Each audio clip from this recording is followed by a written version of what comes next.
हरे कृष्णा। जय श्री हरि। प्रेम से बोलिए विष्णु भगवान की जय, लक्ष्मी माता की जय, गणेश भगवान की जय। प्यारे भक्तों, आज की वीडियो में आप सभी श्रवण करेंगे इंदिरा एकादशी व्रत में सुनी जाने वाली 5 महापुण्य फल देने वाली मोक्षदायिनी पावन कथा। साल 2024 में इंदिरा एकादशी का व्रत 28 सितंबर दिन शनिवार को मनाया जाएगा। इंदिरा एकादशी का व्रत करने से भगवान विष्णु का आशीर्वाद मिलता है, साथ ही पितरों को भी मोक्ष प्राप्त होता है। इस कथा को एकादशी के दिन जो भी भक्त श्रद्धा भक्ति के साथ श्रवण करता है उसे वाजपेयी यज्ञ के समान फल मिलता है। इसलिए प्यारे भक्तों, कथा को बड़े ही श्रद्धा प्रसन्नचित मन से पूरा अवश्य सुनेगा। प्रेम से बोलिए जय श्री हरि। आश्विन महीने की कृष्णा पक्ष की इंदिरा एकादशी की व्रत कथा। पितर पक्ष अर्थात आश्विन के कृष्णा पक्ष की यह एकादशी इंदिरा एकादशी कहलाती है। अन्य एकादशियों के व्रत के पुण्य से तो व्रत करने वाले को सर्व सुख और अंत में मोक्ष की प्राप्ति होती ही है, परंतु इस एकादशी का व्रत करने वाले के तो 7 पीढ़ियों तक के पितर तर जाते हैं। इंदिरा एकादशी का व्रत करने वाला स्वयं तो मोक्ष प्राप्त करता ही है, वह अपने सभी पितरों का उद्धार करके उन्हें भी दिव्य लोकों में प्रवेश का अधिकारी बना देता है। इस एकादशी को भगवान शालिग्राम की पूजा की जाती है और पूजा तथा प्रसाद में तुलसी दलों अर्थात तुलसी की पत्तियों का प्रयोग अनिवार्य रूप से किया जाता है। श्री युधिष्ठिर बोले कि हे भगवान, अब आप कृपा पूर्वक आश्विन मास की कृष्णा पक्ष की एकादशी की कथा को कहिए। इस एकादशी का नाम क्या है तथा इस एकादशी के व्रत करने से कौन कौन फल मिलते हैं, सो सब समझाकर कहिए। इस पर श्री कृष्ण भगवान बोले कि हे राजन, आश्विन मास के कृष्णा पक्ष की एकादशी का नाम इंदिरा है। इस एकादशी के व्रत करने से नरक में गए हुए पितरों का उद्धार हो जाता है। हे राजन, इस एकादशी की कथा के सुनने मात्र से ही वाजपेयी यज्ञ का फल मिलता है। प्राचीन सतयुग में महिष्मती नाम की नगरी में इंद्रसेन नाम का एक प्रतापी राजा राज्य करता था। वह पुत्र पौत्र धन्य धान्य आदि से पूर्ण और सदैव शत्रुओं का नाश करने वाला था। एक समय जबकि राजा अपनी राजसभा में सुखपूर्वक बैठा था, महर्षि नारद आकाश मार्ग से उतरकर वहां आए। नारद जी को देखकर राजा आसन से उठा और अर्घ्य आदि से उनकी पूजा करके आसन दिया। महर्षि नारद बोले कि हे राजन, आपके राज्य में सब कुशल है। मैं आपकी धर्म परायणता देखकर अत्यंत प्रसन्न हूँ। तब राजा बोला, हे महर्षि, आपकी कृपा से मेरे राज्य में सब कुशल पूर्वक है तथा आपकी कृपा से मेरे समस्त यज्ञ कर्म आदि सफल हो गए हैं। हे देव, अब आपकी क्या आज्ञा है।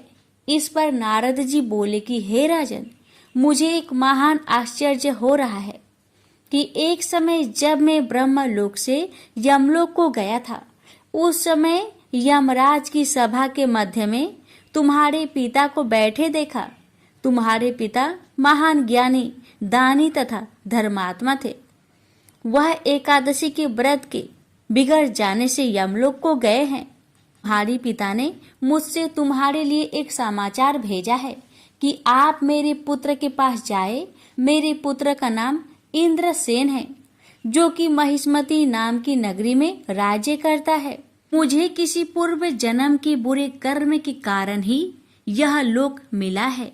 यदि मेरा पुत्र इंद्रसेन आश्विन मास के कृष्णा पक्ष की इंदिरा एकादशी का व्रत करे और उस व्रत को मुझे दे दे तो मेरी मुक्ति हो जाए, इस लोक से छूटकर स्वर्ग लोक में वास करूं। तब राजा ने महर्षि नारद जी से ऐसे पिता के दुख पूर्वक वाक्य को सुना तो उसे महान दुख हुआ और इंदिरा एकादशी के व्रत की विधि पूछने लगा कि हे नारद जी, अब आप मुझे इस एकादशी की व्रत विधि बतलाइए।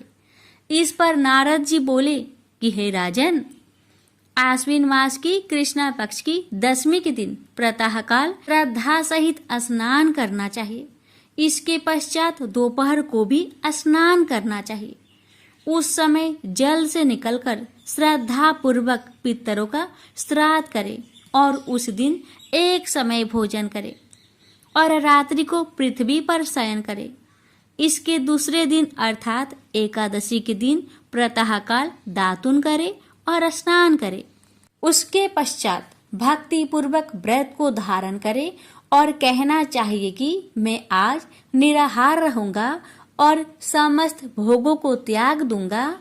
इसके पश्चात कल भोजन करूंगा। हे भगवान, आप मेरी रक्षा करने वाले हैं, आप मेरे व्रत को निभाइए। इस प्रकार आचरण करके दोपहर को शालिग्राम जी की मूर्ति को स्थापित करे और उत्तम ब्राह्मण को बुलाकर भोजन करवाए और दक्षिणा दे। भोजन में से कुछ हिस्से को गौ को दे और विष्णु भगवान की धूप दीप नैवेद्य आदि से पूजा करे और रात्रि को जागरण करे। इसके उपरांत द्वादशी के दिन मौन होकर बंधु बांधवों सहित भोजन करे। हे राजन, यह इंदिरा एकादशी के व्रत की विधि है। हे राजन, यदि तुम आलस्य रहित होकर इस एकादशी के व्रत को करोगे तो तुम्हारे पिताजी अवश्य ही स्वर्ग में जाएंगे। महर्षि नारद राजा को सब उपदेश देकर अंतर्ध्यान हो गए। राजा ने इंदिरा एकादशी के आने पर उसका विधि पूर्वक व्रत किया। बंधु बांधवों सहित इस व्रत के करने से आकाश से पुष्पों की वर्षा हुई और राजा का पिता यमलोक से रथ पर चढ़कर स्वर्ग को गया। राजा इंद्रसेन भी इस एकादशी के व्रत के प्रभाव से इस लोक में सुख भोग कर अंत में स्वर्ग लोक को गए। श्री कृष्ण भगवान कहने लगे कि धर्मराज युधिष्ठिर, क्या मैंने तुम्हारे सामने इंदिरा एकादशी का महात्म्य वर्णन किया। इस कथा के पढ़ने व सुनने मात्र से ही समस्त पाप नष्ट हो जाते हैं और अंत में स्वर्ग लोक में जाकर वास करता है। प्रेम से बोलिए जय श्री हरि। प्यारे भक्तों, अब आगे की कथा शुरू करने से पहले सभी जान लीजिए इंदिरा एकादशी की तिथि और पारण समय के बारे में। इस साल यानी 2024 में इंदिरा एकादशी का व्रत 28 सितंबर दिन शनिवार को है। इंदिरा एकादशी व्रत पूजन का शुभ मुहूर्त सुबह 7:41 से सुबह 9:11 तक रहेगा। इसके बाद दोपहर 1:40 से दोपहर 3:40 तक शुभ मुहूर्त है। दोपहर 3:10 से शाम 4:40 तक पूजन का शुभ समय रहेगा। पारण का समय 29 सितंबर दिन रविवार को किया जाएगा। व्रत पारण का शुभ मुहूर्त सुबह 6:12 से सुबह 8:35 तक रहेगा। व्रत पारण के दिन द्वादशी तिथि समाप्त होने का समय शाम 4:48 है। आइए श्रवण करते हैं श्राद्ध पक्ष की एक पावन कथा। एक समय की बात है, किसी नगर में एक सेठ सेठानी रहते थे। उनके एक बेटा और एक बेटी थी। बेटी का नाम था धोधाबाई। उन दोनों का विवाह सेठ और सेठानी ने बहुत धूमधाम से किया था। घर में खूब धन दौलत थी। एक दिन सेठ और सेठानी की मृत्यु हो गई। धोधाबाई विधवा हो चुकी थी और अपने भाई के घर में रहती थी। इस बात से उसकी भाभी बहुत नाराज रहती थी। ऐसे ही पितृ पक्ष आया तो भाई बोला, मैं पितरों के तर्पण और पिंडदान के लिए हरिद्वार जा रहा हूँ। तुम मेरे जाने के बाद मेरी बहन को बुलाकर 15 दिन तक भोजन करवा देना। जो भी सामान चाहिए मैं लाकर रख देता हूँ। पत्नी बोली, ठीक है, सामान लाकर रख देता हूँ। पत्नी बोली कि ठीक है। सामान लाकर रखने के बाद वो हरिद्वार चला गया। उसके जाने के बाद उसकी पत्नी बोली कि मेरी बहन का नाम पौधा है और ननद का नाम धोधा है। धोधा को भोजन ना करवा कर मैं पौधा को भोजन करवा देती हूँ। ऐसा सोचकर वह अपनी बहन को 15 दिन तक आकर भोजन करने के लिए कह आई।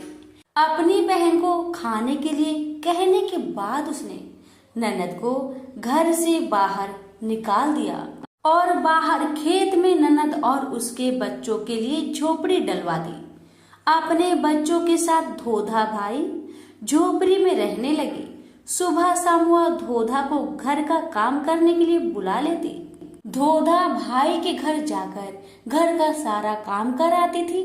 धोधा बाई लकड़ी की भारी लेने रोज जाती थी। उसी से गुजारा होता था, परंतु भाभी ने काम के लिए बुलाया तो उसने लकड़ी की भारी लाना छोड़ दिया।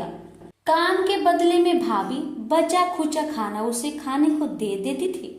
जब भी वह भाभी के घर से आती तो आटा छानने वाला कपड़ा अपने साथ ले आती थी। घर आकर उस आटे में सने कपड़े को पानी में घोलकर चूल्हे पे चढ़ाकर पकाकर अपने बच्चों को देती थी और कहती कि खीर है खा लो। बच्चे वही खाकर सो जाते थे। ऐसे ही उसका समय बीत रहा था। एक बार भाभी ने उसे आटा छानने वाला कपड़ा ले जाते देख लिया। भाभी धोधा से बोली, बाई जी आटा छानने का कपड़ा कहाँ ले जा रही हो, जिसे यही छोड़ कर जाया करो। धोधा ने कहा ठीक है। उस दिन भाभी ने उसे बचा खुचा भोजन भी नहीं दिया। भाभी बोली, कल आपकी माँ का श्राद्ध है, बिना बुलाए तो आना मत। हाँ, आंगन में लगा ये पीपल का पेड़ अगर अपनी जगह से हिले तो आ जाना। ये सुनकर धोधा बेहद दुखी हुई और रोती रोती अपने घर चली गई। घर पहुंची तो बच्चे बोले, माँ भूख लगी है, कुछ खाने को दो। वह बच्चे से बोली कि बेटा आज हम सब का उपवास है, इसलिए खाना नहीं खाना है, आज भूखे सो जाओ। अगले दिन बच्चे बोले कि माँ मामी ने कहा था कि आज नानी का श्राद्ध है तो चलो वहाँ चलते हैं। तो धोधा बोली कि बेटा मामी ने कहा था कि आंगन में लगा पीपल का पेड़ अगर अपनी जगह से हिले तो आ जाना।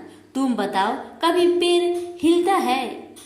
पत्ते हिलते हैं ना, टहनियाँ हिलती है, कभी पेड़ को हिलते देखा है? उसने बच्चों को समझाया कि बिना बुलाए नहीं जाना चाहिए।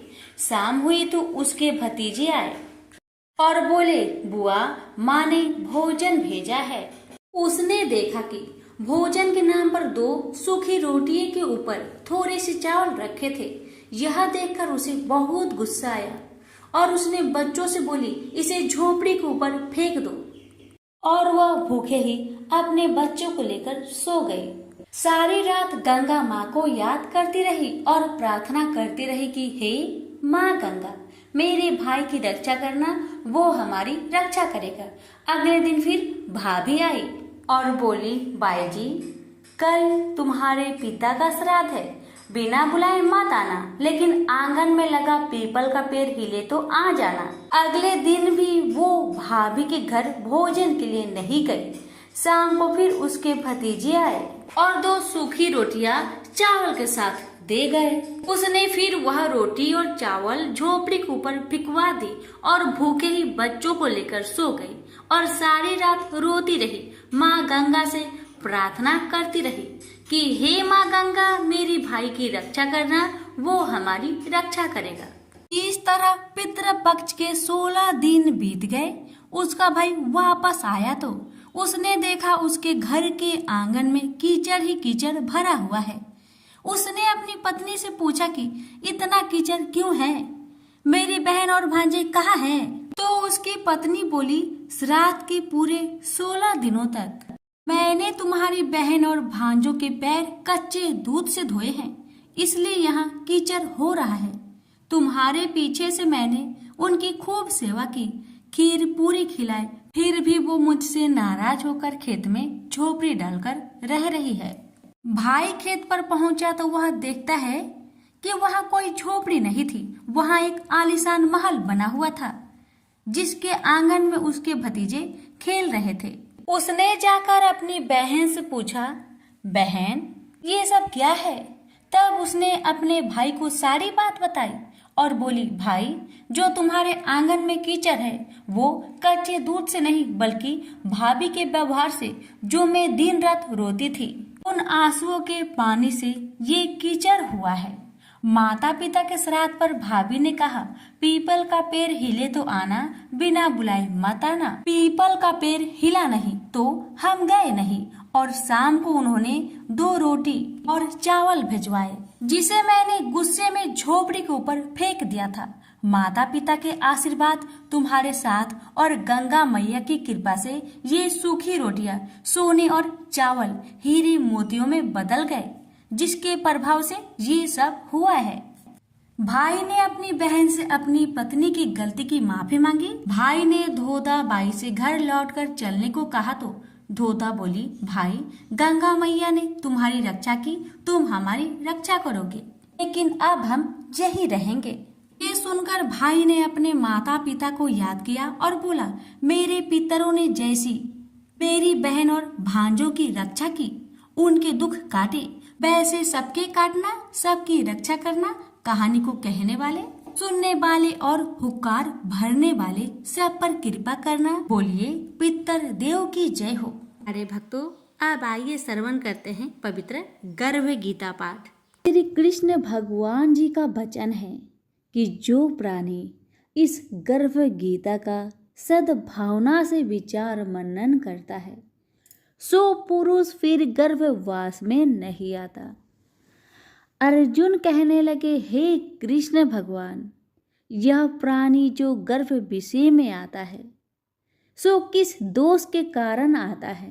हे प्रभु, जब यह जन्मता है तब इसको जरा आदि रोग लगते हैं, फिर मृत्यु होती है। हे भगवान, वह कौन सा कर्म है जिसके करने से जन्म मरण से रहित होवे? श्री कृष्ण भगवान कहने लगे, हे अर्जुन, यह मनुष्य जो है सो अंधा मूर्ख है और संसार के साथ प्रीति करता है। यह पदार्थ मैंने पाया है और वह मैं पाऊंगा, ऐसी चिंता इस प्राणी के मन से उतरती नहीं। 8 पहर माया को ही मांगता है, इन बातों को करके बार बार जन्मता है और मरता है। वह गर्भ विषय दुख पाता रहता है। अर्जुन कहने लगे, हे कृष्ण भगवान, यह मन हाथी की न्याय है, तृष्णा इसकी शक्ति है। यह मन तो 5 के बस में है, काम, क्रोध, लोभ, मोह और अहंकार। इन 5 में अहंकार बहुत बली है। ये कौन सा यत्न है जिससे मन बस में होए? वैसा ही मन रूपी हाथी को बस में करने के लिए ज्ञान रूपी अंकुश है। अहंकार करने से यह जीव नरक में पड़ता है। अर्जुन कहने लगे, हे भगवान, जो एक तुम्हारे नाम के लिए वन खंड में फिरते हैं, एक वैरागी हुए हैं, एक धर्म करते हैं, इनको कैसे जाने? जो वैष्णव है वे कौन है? श्री कृष्ण भगवान कहने लगे, हे अर्जुन, मेरे ही नाम के लिए वनों में फिरते हैं, वह सन्यासी कहते हैं। एक सिर पर जटा बांधते हैं, एक अंग पर भस्म लगाते हैं। उनमें हम नहीं है, क्योंकि इनमें अहंकार है। इससे मेरा दर्शन दुर्लभ है। अर्जुन कहने लगे, हे भगवान, वह कौन सा पाप है जिससे स्त्री की मृत्यु हो जाती है? वह कौन सा पाप है जिससे पुत्र मर जाता है? और नपुंसक कौन से पाप से होते हैं? श्री भगवान कहने लगे, हे अर्जुन, जो किसी से कर्जा लेता है और देता नहीं, इस पाप से औरत मरती है। और जो किसी की अमानत रखी हुई बचा लेता है उसके पुत्र मर जाते हैं। जो किसी का कार्य किसी के गोचर आए पड़े और वह जबानी कहे कि मैं तेरा कार्य सबसे पहले कर दूंगा और जब समय आए तब उसका कार्य ना करे, इस पाप से नपुंसक हो जाता है। ये बड़े पाप है। अर्जुन कहने लगे, हे भगवान, कौन पाप से मनुष्य सदैव रोगी रहता है? किस पाप से गधे का जन्म पाता है, स्त्री का जन्म पाता है तथा टट्टू का जन्म क्यों कर पाता है और बिल्ली का जन्म किस पाप से होता है? श्री भगवान कहने लगे, हे अर्जुन, जो भी मनुष्य कन्यादान करते हैं और इस दान में मूल्य लेते हैं वे दोषी है। वे मनुष्य सदा रोगी रहते हैं। जो विषय विकार के वास्ते मदिरा पान करते हैं वे टट्टू का जन्म पाते हैं और जो झूठी गवाही भरते हैं वह औरत का जन्म पाता है। जो रसोई बना के पहले आप भोजन कर लेती है और पीछे परमेश्वर को अर्पण करती है तो वे बिल्ली का जन्म पाती है। और जो मनुष्य अपनी झूठी वस्तु दान करते हैं औरत का जन्म पाते हैं, वह गुलाम औरतें होती है। अर्जुन कहने लगे, हे भगवान, कई मनुष्यों को आपने स्वर्ण दिया है सो उन्होंने कौन सा पुण्य किया है, और कई मनुष्यों को आपने हाथी घोड़ा रथ दिए हैं, उन्होंने कौन सा पुण्य किया है? श्री भगवान कहने लगे, हे अर्जुन, जिन्होंने स्वर्ण दान किया है उनको हाथी घोड़े वाहन मिलते हैं। जो परमेश्वर के निमित्त कन्यादान करते हैं सो पुरुष का जन्म पाते हैं। अर्जुन कहने लगे, भगवान, जिन पुरुषों के अंदर विचित्र शरीर है उन्होंने कौन सा पुण्य किया है? किसी दो के घर संपत्ति है, कोई विद्वान है, उन्होंने कौन सा पुण्य किया है? श्री भगवान कहने लगे, हे अर्जुन, जिन्होंने अन्न का दान किया है उनका सुंदर स्वरूप है। जिन्होंने विद्या दान किया है वह विद्यावान होते हैं। जिन्होंने संतों की सेवा की है वह पुत्रवान होते हैं। अर्जुन कहने लगे, हे भगवान, किसी को धन से प्रीति है, कोई को स्त्रियों से प्रीति करते हैं। इसका क्या कारण है, समझाकर कहिए। श्री कृष्ण भगवान कहने लगे, हे अर्जुन, धन और स्त्री सब नाश रूप है, मेरी भक्ति का नाश नहीं है। अर्जुन कहने लगे, भगवान, यह राजपाट किस धर्म के करने से मिलता है? विद्या कौन से धर्म करने से मिलती है? श्री कृष्ण भगवान कहने लगे, हे अर्जुन, जो प्राणी काशी जी में निष्काम भक्ति से तप करते हुए देह त्यागते हैं वह राजा होते हैं, और जो गुरु की सेवा करते हैं सो विद्वान होते हैं। अर्जुन कहने लगे, हे भगवान, किसी को धन अचानक बिना किसी परिश्रम से ही मिलता है, सो उन्होंने कौन सा पुण्य किया है? श्री कृष्ण भगवान कहने लगे, अर्जुन, जिन्होंने गुप्त दान किया है उनको धन अचानक मिलता है। जिसने परमेश्वर निमित्त पराया कार्य संवारा है वह मनुष्य रोग से रहित होते हैं। अर्जुन कहने लगे, हे भगवान, कौन से पाप से अमली होते हैं और कौन पाप से गूंगे होते हैं और कौन पाप से कुष्ठी होती है? श्री कृष्ण भगवान कहने लगे, हे अर्जुन, जो आदमी नीच कुल की स्त्री से गमन करते हैं सो अमली होते हैं। जो गुरु से विद्या पढ़कर मुकर जाते हैं सो गूंगे होते हैं। जिन्होंने गो घात किया है वे कुष्ठी होते हैं। अर्जुन कहने लगे, हे भगवान, जिस किसी पुरुष के देह में रक्त का विकार होता है वह किस पाप से होता है? और कोई दरिद्र होते हैं, किसी को खरक वायु होती है, और कोई अंधे होते हैं तो कोई पंगुल होते हैं, सो कौन से पाप से रहित होते हैं, और कई स्त्रियां बाल विधवा होती है, तो यह किस पाप से होती है? श्री कृष्ण भगवान कहने लगे, हे अर्जुन, जो सदा क्रोधवान रहते हैं उन्हें रक्त विकार होता है, जो मलिन रहते हैं वह सदा दरिद्र होते हैं, जो कुकर्मी ब्राह्मण को दान देते हैं उनके खरक वायु होते हैं, जो पराई स्त्री को निर्वस्त्र देखते हैं, गुरु की पत्नी को कुदृष्टि करते हैं, सो अंधे होते हैं, जिसने गुरु और ब्राह्मण को लात मारी है सो लंगड़ा व पंगुला होता है।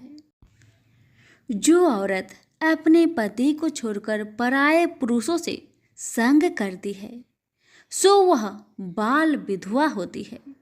अर्जुन कहने लगे, हे भगवान, आप पर ब्रह्मा हो, आपको नमस्कार है। आगे मैं आपको संबंधी जानता था, परंतु अब मैं ईश्वर रूप जानता हूँ। हे पर ब्रह्मा, गुरु दीक्षा कैसी होती है, सो कृपा करके मुझको कहिए। श्री कृष्ण भगवान बोले, हे अर्जुन, तुम धन्य हो, तुम्हारे माता पिता भी धन्य हैं, जिनके तुम ऐसे पुत्र हो। हे अर्जुन, सारे संसार का गुरु जगन्नाथ, विद्या का गुरु काशी, चारों वर्णों का गुरु सन्यासी है। सन्यासी उसको कहते हैं जिन्हें सबका त्याग करके मेरे प्रति मन लगाया है, सो ब्राह्मण जगत गुरु है। हे अर्जुन, यह बात ध्यान देकर सुनने की है। गुरु कैसा करे?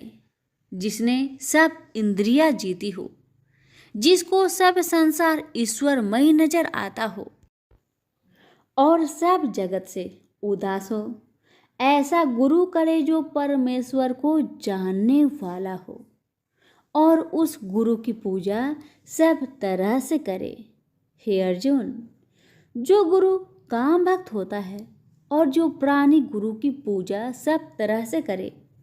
हे अर्जुन, जो गुरु का भक्त होता है और जो प्राणी गुरु के सम्मुख होकर भजन करते हैं, उसका भजन करना सफल है। जो गुरु से विमुख है उनको 7 ग्राम मारे का पाप है। गुरु से विमुख प्राणी दर्शन करने योग्य नहीं होते। जो गृहस्थी संसार में गुरु के बिना है, चांडाल के समान है। जिस तरह मदिरा का भंडार हो, उसमें जो गंगा जल है सो अपवित्र है, इसी तरह गुरु से विमुख का भजन सदा अपवित्र होता है। उसके हाथ का देवता भी नहीं लेते, उसके सब कर्म निष्फल है।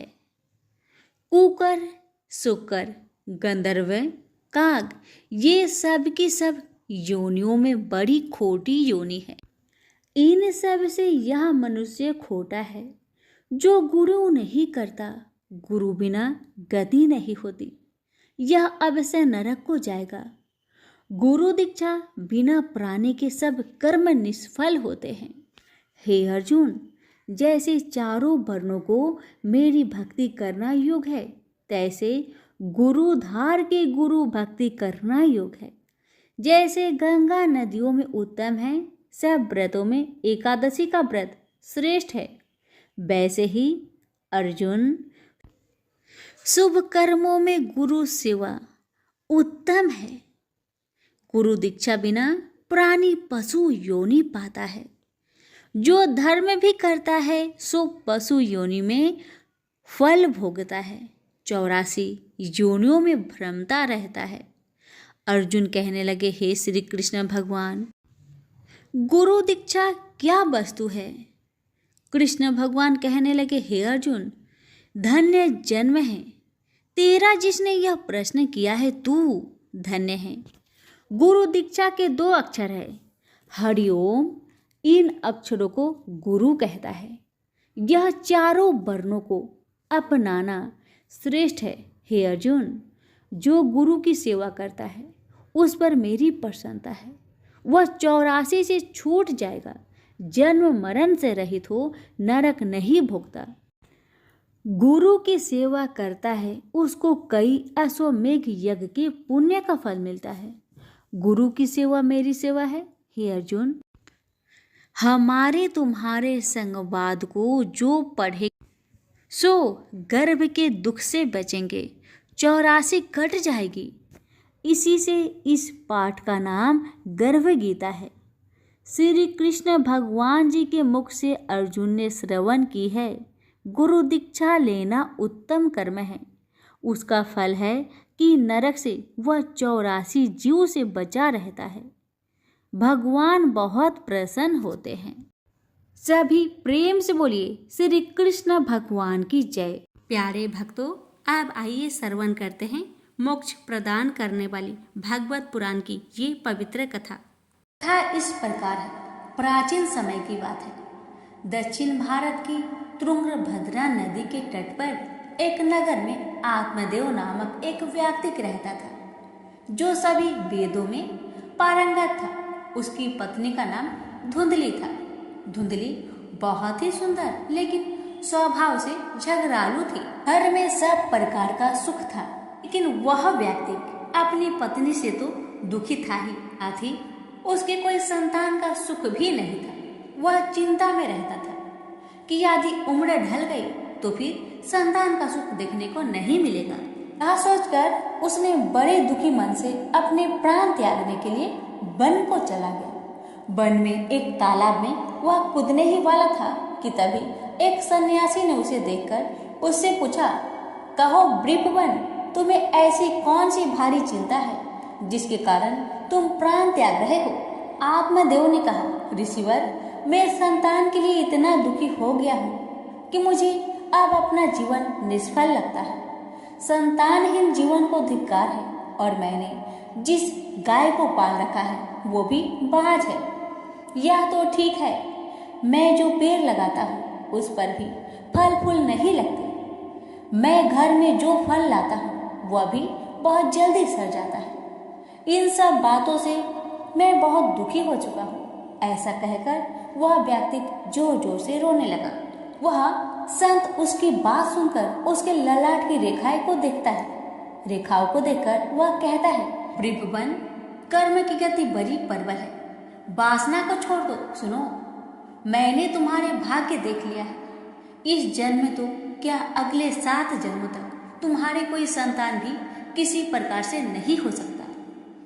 तब ब्राह्मण कहता है, फिर मुझे प्राण त्यागने दीजिए या आप किसी भी यत्न से मुझे पुत्र प्राप्त का मार्ग बताएं। जब वह संत देखता है कि यह व्यक्ति किसी भी प्रकार से समझाने पर भी प्राण त्यागने को आमदा है, तो वह अपनी झोली में से एक फल निकालकर कहता है कि अच्छा ठीक है, तुम यह फल लो और इसे अपनी पत्नी को खिला देना, उससे उसके एक पुत्र होगा। आत्मदेव वह फल लाकर अपनी पत्नी को दे देता है, लेकिन उसकी पत्नी वह मन ही मन में सोचती है कि यदि मैंने ये फल खा लिया और मेरा गर्भ रह गया तो मुझसे खाया नहीं जाएगा और मैं मर भी सकती हूँ। यह सोचकर वह तय करती है कि मैं ये फल नहीं खाऊंगी। इसलिए वह आत्मदेव से कई तरह के तर्क और कुतर्क करती है। आत्मदेव के कहने पर वह फल तो रख लेती है लेकिन खाती नहीं है। एक दिन उसकी बहन उसके घर आती है, जिसे वह सारा किस्सा सुनाती है। बहन उससे कहती है कि मेरे पेट में बच्चा है, प्रसव होने पर वह बालक मैं तुम्हें दे दूंगी, तब तक तुम गर्भवती के समान घर में रहो।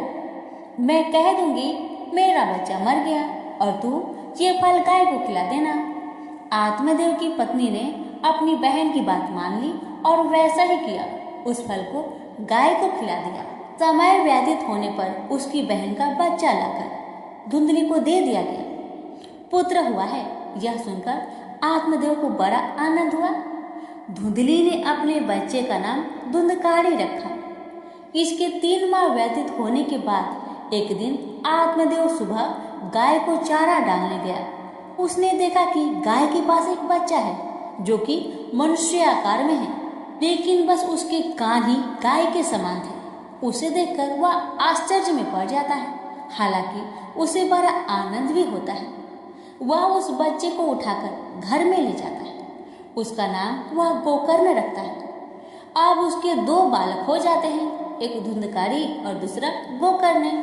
गोकर्ण बड़ा होकर विद्वान, पंडित और ज्ञानी निकला, जबकि धुंधकारी दुर्नसेरी और क्रोधी, चोर, व्यभिचारी, अस्त्र शस्त्र धारण करने वाला, माता पिता को सताने वाला निकला। वह माता पिता की सारी संपत्ति नष्ट कर देता था। एक दिन वह पिता को मार मार कर घर से बाहर निकाल दिया। पिता रोने लगा और कहता है कि मेरी पत्नी का बाँझ रहना ही अच्छा था। तभी वहाँ गोकर्ण आ जाता है। वह पिताजी को वैराग्य का उपदेश देता है और कहता है, आप सभी को छोड़कर प्रभु के शरण में वन में चले जाएं और भगवत भजन करें। भगवत भजन ही सबसे बड़ा धर्म है। गौ से उत्पन्न पुत्र गोकर्ण की बात मानकर आत्मदेव वन में चले जाते हैं। बाद में उसकी पत्नी धुंधली को धुंधकारी सताने लगता है, तो वह कुएं में कूदकर आत्महत्या कर लेती है। अब धुंधकारी 5 वेश्याओं के साथ रहने लगा। वेश्याएं उसे अपने तरीके से संचालित करती थी। धुंधकारी उन वेश्याओं के लिए ही धन जुटाने में लगता है। वह उनके लिए डाका डालता और चोरी करता है। बाद में वे वेश्याएं सोचने लगती है कि यदि एक दिन यह पकड़ा गया तो राजा इसके साथ हमें भी दंड देगा। यह सोचकर वह वेश्याएं सोते हुए धुंधकारी को रस्सियों से उसका गला दबाने का प्रयास करती है। जब वह गला दबाने में भी नहीं मरता है तो वे सभी मिलकर उसे दहकते अंगारों में डाल देती है। वह तड़प तड़प कर मर जाता है। बाद में उसे गड्ढा खोदकर गाड़ दिया जाता है। मरने के बाद धुंधकारी भयंकर दुख देने, झेलने और अपने कुकर्मों के कारण एक प्रेत बन जाता है। प्रेत बनने के बाद भूख और प्यास से वह व्याकुल हो जाता है। रह रहकर चिल्लाता भी रहता है, क्योंकि उसे अंगारों से जलाया गया था। इसलिए उसकी अनुभूति उसे अभी भी सताती रहती है। उसे लगता है कि अभी भी मेरा शरीर जल रहा है। एक दिन उसका भाई गोकर्ण उसके गांव में कथा करते हुए आते हैं। गोकर्ण सबसे नजर बचाते हुए अपने पुस्तकनी मकान में सोने को चले जाते हैं। अपने ही घर में अपने भाई को सोया हुआ देखकर धुंधकारी खुश हो जाता है और आवाज लगाता है। गोकर्ण यह आवाज सुनकर पूछता है कि तुम कौन हो? धुंधकारी कहता है, मैं तुम्हारा भाई हूँ। मेरे कुकर्म की गिनती नहीं की जा सकती। इसी से मैं प्रेत योनि में पड़ा हूँ। ये दुर्दशा भोग रहा हूँ। भाई, तुम दया करके मुझे इस योनि से छुड़ाओ। गोकर्ण कहता है कि मुझे बड़ा आश्चर्य हो रहा है। मैंने तुम्हारे लिए विधि पूर्वक गया जी में श्राद्ध किया, फिर भी तुम प्रेत योनि से मुक्त कैसे नहीं हुए? मैं कुछ और उपाय करता हूँ। कई उपाय करने के बाद भी जब कुछ नहीं होता है तो अंत में वह सूर्यदेव से पूछते हैं। तो सूर्यदेव कहते हैं कि वह श्रीमद् भागवत कथा सुनने से ही मुक्ति हो सकती है, इसलिए तुम सप्ताह पारायण करो। तब गोकर्ण ने व्यास गद्दी पर बैठकर कथा कहने लगे। देश गांव से बहुत लोग कथा सुनने आने लगे। इतनी भीड़ हो गई कि सब आश्चर्य करने लगे। तब वह प्रेत भी वहां आ पहुंचा। वह इधर उधर स्थान ढूंढने लगा। इतने में उसकी दृष्टि एक सीधे रखे हुए 7 गांठ वाली बांस पर पड़ी। वह वायु रूप से उसमें जाकर बैठ गया। तो शाम को कथा को विश्राम दिया गया तो एक बड़ी विचित्र बात हुई। सबके देखते देखते उस बांस की एक गांठ तर तर तर तर करती फट गई। इसी प्रकार 7 दिनों में 7 गांठें फट गई और 12 स्कंद सुनने से पवित्र होकर धुंधकारी एक दिव्य रूप धारण करके सामने खड़ा हो गया। उसने भाई को प्रणाम किया। तभी बैकुंठवासी पार्षदों के सहित एक विमान उतरा। सबके देखते ही देखते धुंधकारी विमान पर चढ़ गया। उन पार्षदों को देखकर उसने गोकर्ण से कहा, भगवान के प्रिय पार्षदों, यहाँ हमारे अनेक शुद्ध हृदय श्रोतागण हैं। उन सब के लिए एक साथ बहुत से विमान क्यों नहीं लाए? यहाँ सभी ने समान रूप से कथा सुनी है, फिर फल में इस प्रकार का भेद क्यों है? भगवान के पार्षदों ने कहा, इस फल भेद का कारण इसमें श्रवण का भेद है। श्रवण सबने समान रूप से ही किया, किंतु इसके जैसा मनन नहीं किया। इस प्रेत ने 7 दिन तक सुने हुए विषय का स्थिरचित्त से खूब मनन भी करता रहा। यह कहकर वे सब पार्षद बैकुंठ को चले गए। श्रावण माह में गोकर्ण ने फिर से उसी प्रकार सप्ताह क्रम से कथा कही। वहां भक्तों से भरे हुए विमानों के साथ भगवान प्रकट हो गए। उस गांव में कुत्ते और चंडाल प्रश्न जितने भी जीव थे सभी दिव्य देह धारण करके विमान पर चढ़ गए। भगवान उन सभी को योनि दुर्लभ गोलोक धाम में ले गए। प्रेम से बोलिए लक्ष्मी नारायण की जय, श्री कृष्ण भगवान की जय, राधा रानी की जय। अब श्रवण करते हैं हर व्रत में हर कथा के दौरान सुनी जाने वाली लापसी तापसी की कथा। एक लापसी था, एक तपसी था। तपसी हमेशा भगवान की तपस्या में लीन रहता था। लापसी रोजाना 1.25 सेर की लापसी बनाकर भगवान का भोग लगाकर जीम लेता था। एक दिन दोनों लड़ने लगे। लापसी बोला, मैं रोज भगवान की तपस्या करता हूँ, इसलिए मैं बड़ा हूँ। लापसी बोला कि मैं रोज भगवान को 1.25 सेर लापसी का भोग लगाता हूँ, इसलिए मैं बड़ा हूँ। नारद जी वहां से गुजर रहे थे। दोनों को लड़ता देखकर उनसे पूछा कि क्यों तुम लड़ रहे हो। लापसी ने खुद को बड़ा होने का कारण बताया और तपसी ने अपना कारण बताया। नारद जी बोले, तुम्हारा फैसला मैं कर दूंगा। दूसरे दिन लापसी और तपसी नहाकर अपनी रोज की भक्ति करने आए तो नारद जी ने छुपकर 1.25 करोड़ की एक अंगूठी उन दोनों के आगे रख दी। तपसी की नजर जब अंगूठी पर पड़ी तो उसने चुपचाप अंगूठी उठाकर अपने नीचे दबा ली। लापसी की नजर अंगूठी पर पड़ी लेकिन उसने ध्यान नहीं दिया। भगवान को भोग लगाकर लापसी खाने लगा। नारद जी सामने आए तो दोनों ने पूछा कि कौन बड़ा। तो नारद जी ने तपसी को खड़ा होने को कहा। वो खड़ा हुआ तो उसके नीचे दबी अंगूठी दिखाई पड़ी। नारद जी ने तपसी से कहा, तपस्या करने के बाद भी तुम्हारी चोरी करने की आदत नहीं गई, इसलिए लापसी बड़ा है और तुम्हें तुम्हारी तपस्या का कोई भी फल नहीं मिलेगा। तपसी शर्मिंदा होकर माफी मांगने लगा। उसने नारद जी से पूछा, मुझे मेरी तपस्या का फल कैसे मिलेगा। नारद जी ने कहा, यदि कोई गाय और कुत्ते की रोटी नहीं बनाएगा तो फल तुझे मिलेगा। यदि कोई ब्राह्मण को भोजन करवाकर दक्षिणा नहीं देगा तो फल तुझे मिलेगा। यदि कोई साड़ी के साथ ब्लाउज नहीं देगा तो फल तुझे मिलेगा। यदि कोई दिए से दिया जलाएगा तो फल तुझे मिलेगा।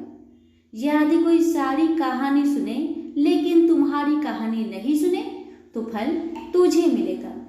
उसी दिन से हर व्रत कथा कहानी के साथ लापसी तापसी की कहानी भी सुनी और कही जाती है।